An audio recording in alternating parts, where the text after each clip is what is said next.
What's up, creators and creatrixes? I'm Wicked. I'm giving power back to the people, and you can't stop me. Today we are going to discuss astral projection, but before we dive in, go ahead and give this video a big thumbs up, smash that subscribe button, and click that little bell so I can keep helping you keep your third eye in the sky. If you're looking for an extra power kick, go ahead and check out the Wicked coaching page over at the Wicked Witch's web so that I can help you create your favorite experience. With all that being said, let's get to it.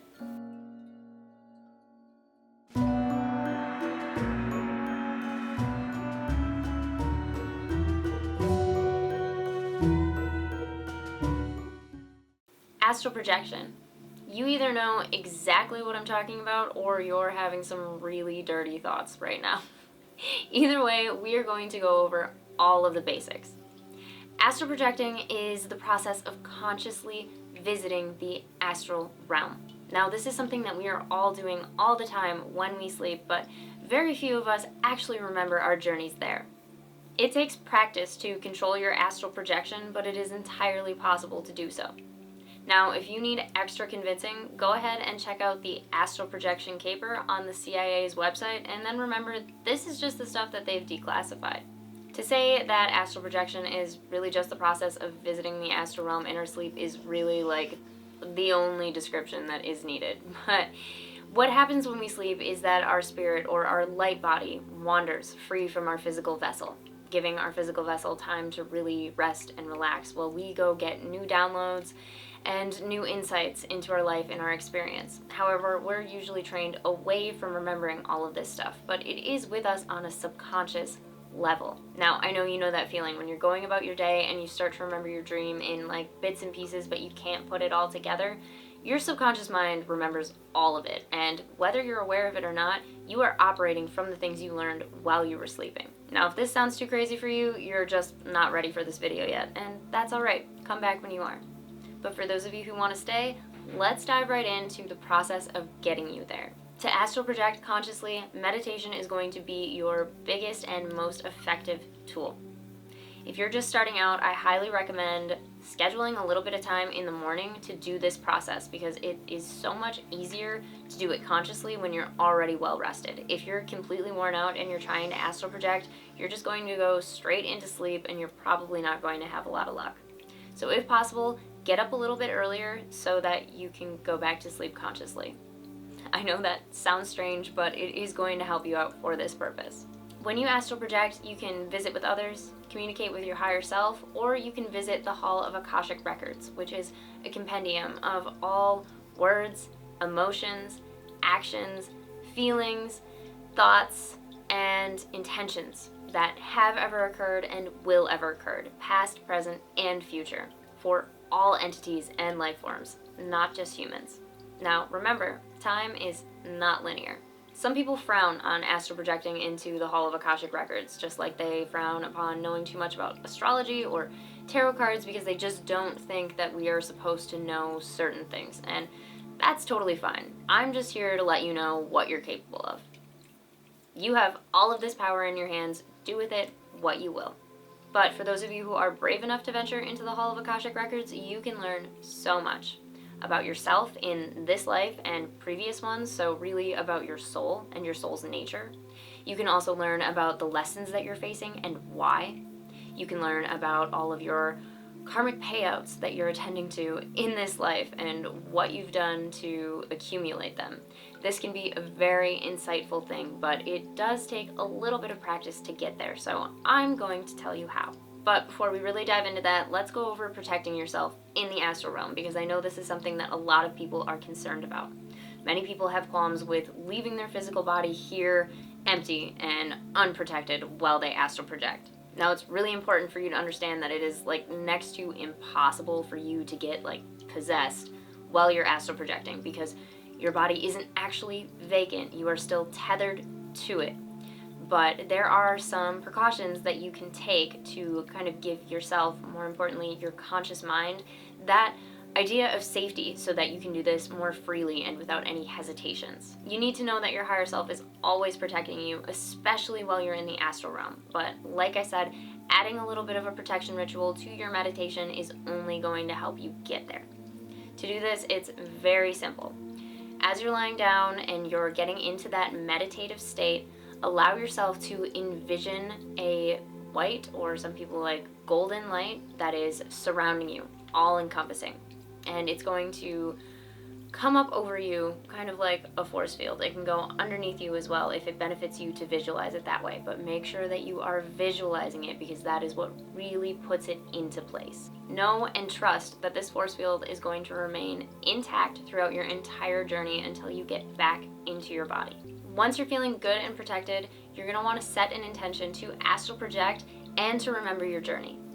At this point, it's a good idea to start pulling consciousness from your body, starting at your feet and working your way up. And you're just going to kind of imagine that sensation pulling all the way up through your body. Now, it'll take a little bit of practice to do this without falling asleep while hitting the right meditative state, but once you are successful, you're going to notice that your body starts to feel a little bit numb. Now, don't be alarmed by this sensation. This is exactly what you're going for here. Once you have retracted consciousness from your body, go ahead and put your conscious mind to sleep.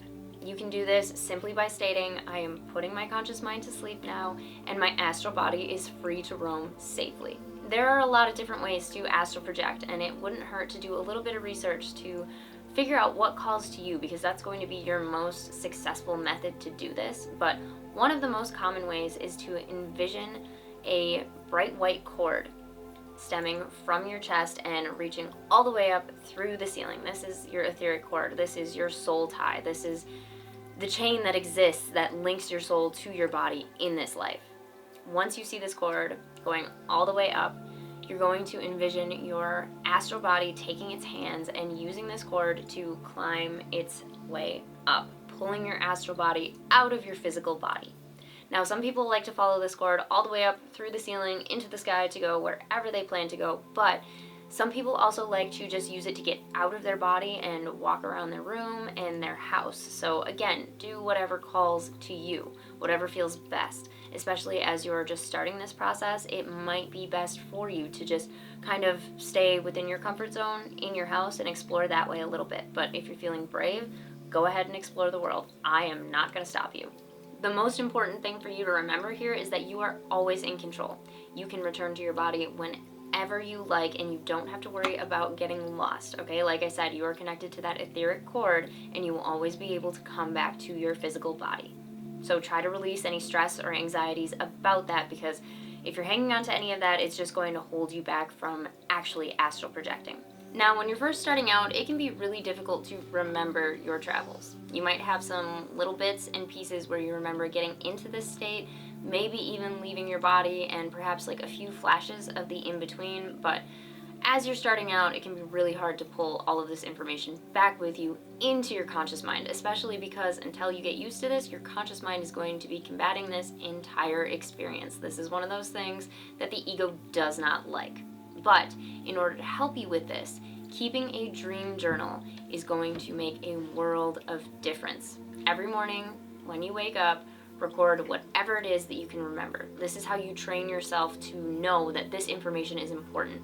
We are telling the brain that we are no longer writing off our subconscious experience. We want to know what is going on. We want to be able to recall it. It's just another process of retraining your brain to work for you instead of against you. The more you practice this, the better you will get at it, and it will be easier and easier to start recalling events that happened on the astral plane, meaning it'll be easier and easier for you to take control when you are there and to go where you really want to go. Once you're to that point, if you know somebody else who is practicing this, you can actually make plans to meet up with them in the astral realm, and that is just a ton of fun. There is nothing quite like having a flying dream, and if you can have that with another person and then talk about it the next day because you both experience the same things, it just shatters your views on the limitations of this reality. It really does. It's going to open up a whole new world for you. But like I said, this isn't always just about fun. You can use this for an intention as well. You can start to learn more about yourself, about life, about your previous life, about your future lives, all sorts of things. The possibilities are truly endless here. So you can use it for fun, or you can use it for study, or both. But there is a serious learning curve to this, and because of that, I cannot tell you how long this is going to take, or how long you're going to be in the beginner stage, or how long it'll take you to get to the Hall of Akashic Records, because everyone is different. We all learn at different speeds, and especially when it comes to something like this where we are quite literally stepping out of the norm, it's going to take time for your ego and conscious mind to stop combating it. The only thing I can really say is that with practice, it is entirely possible. So you just have to be willing to put in the work and not to give up. There are tons, probably thousands of guided astral projection videos on YouTube, and I am going to be making some in the near future. But just know that you can pick whatever works for you, or you can use your own mind to get you there. When you're first starting out, it can be really helpful to have someone coach you and guide you through it, but if you do better when it's just you and your energy, don't be afraid to start there. Again, you have to follow what is best for you, because it is what is going to be most in alignment with your soul, which is going to make it an easier path for you to get there. Having a general meditation practice in your waking hours can also really help with this. You can even meditate before you get into the astral projection meditation to really cement that intention into your conscious and subconscious mind. You can also cast spells and work with your spirit guides to help you get there with a little bit more ease as well. But I think that is all I have for this one. Thank you so much for joining me, and make sure to like and subscribe so that I can help you keep your third eye in the sky. Stay blessed.